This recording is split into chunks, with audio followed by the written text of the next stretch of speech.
अस्सलाम वालेकुम pre 9th class. आज हमारा topic long form of periodic table है जिसको हम डिस्कस करने जा रहे हैं। कल भी हमने long form of periodic table को ही डिस्कस किया था। आज भी हम long form of periodic table को डिस्कस करने जा रहे हैं। दी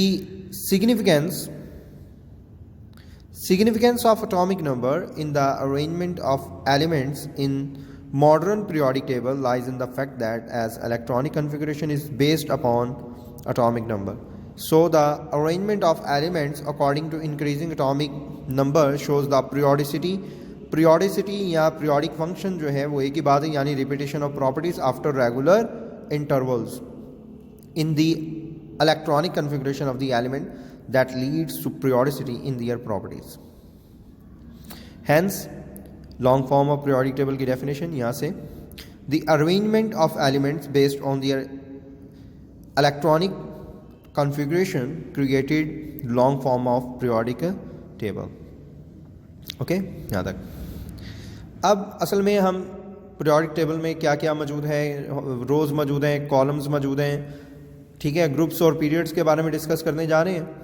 तो the horizontal rows of the elements in the periodic table are called periods, ठीक है। The elements in a period have continuously increasing atomic number, ये भी हम कल डिस्कस कर चुके हैं। Continuously changing electronic configuration along a period. As a result, properties of elements a period are continuously changing. The number of valence electrons decides position of an element in a period. For example, elements which have one electron in their valence shell, ठीक है, जिनके valence shell में एक electron है, उनको group 1 में रखा गया, ठीक है, और उनको अल्कली मेटल्स कहते हैं। occupies the leftmost position in the respective period, such as alkali metals.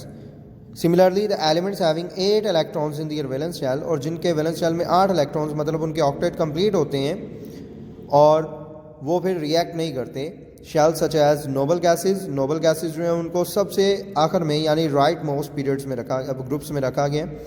Always occupy the right most position in the respective periods. The vertical columns in the periodic table are called groups, ठीक है, vertical columns को हम group कहते हैं। These groups are numbered from left to right as 1 to 18. The elements in a group do not have continuously increasing atomic number, rather the atomic number of the elements in group increase with irregular gaps, but the elements of group have similar electronic configuration. उनकी electronic configuration एक जैसी होती है क्योंकि वो एक family से belong करते हैं। Same number of electrons are present in their valence shells. For example, the first group elements have only 1 electron in their valence shells. Similarly, group 2 elements have 2 electrons in their valence shells. It is reason due to which elements of group have similar chemical properties, ठीक है। यहाँ पे periodic table में आप देखें ज़रा, ये periodic table है, इसमें इनको हॉरिजॉन्टल रोज जो हैं इनको पीरियड्स कहते हैं, और ये वर्टिकल कॉलम्स हैं जिनको हम क्या कहते हैं, ग्रुप्स कहते हैं। तो ग्रुप 1 ये ऊपर लिखा हुआ है, ये ग्रुप 1 है, ठीक है। ग्रुप 1 अल्कली मेटल्स का ग्रुप है। इन सब की इलेक्ट्रॉनिक कन्फिगरेशन एक जैसी है क्योंकि इनके सबसे आखिर वाले इलेक्ट्रॉन्स जो हैं वो एस सब शेल में आते हैं, इस वजह से इसको एस ब्लॉक एलिमेंट्स कहते हैं, ठीक है। सेकंड ग्रुप का नाम है alkaline earth metals. Alkaline earth metals में यहाँ पर बेरिलियम से शुरू होता है और अल्कली मेटल्स लिथियम से शुरू होता है। तो अल्कलाइन अर्थ मेटल्स यहाँ से शुरू होती हैं और इनके वैलेंस शेल में 2 इलेक्ट्रॉन्स होते हैं, यहाँ से लेकर यहाँ तक, ठीक है। ये ग्रुप है अल्कलाइन अर्थ, इसमें 2 इलेक्ट्रॉन्स होते हैं, इस वजह से ये एक फैमिली से बिलोंग करते हैं। लेकिन इनके भी चूंकि वैलेंस इलेक्ट्रॉन्स एस सब शेल्स में आते हैं, इस वजह से हम इसको भी एस ब्लॉक एलिमेंट्स कहते हैं, ठीक है। तो हर पीरियड में इलेक्ट्रॉन्स बढ़ते जाते हैं, एटॉमिक नंबर देखें मुसलसल बढ़ रहा है और इलेक्ट्रॉन्स भी बढ़ते जाएंगे मुसलसल, और इस वजह से उनकी इलेक्ट्रॉनिक कन्फिगरेशन जो है वो तब्दील होती रहती है। लेकिन ग्रुप में इलेक्ट्रॉनिक कन्फिगरेशन तब्दील नहीं होती और इसी वजह से वो सेम ब्लॉक एलिमेंट्स कहलाते हैं, ठीक है। यहाँ तक जो है आप इसको लर्न करेंगे। अल्लाह हाफिज़।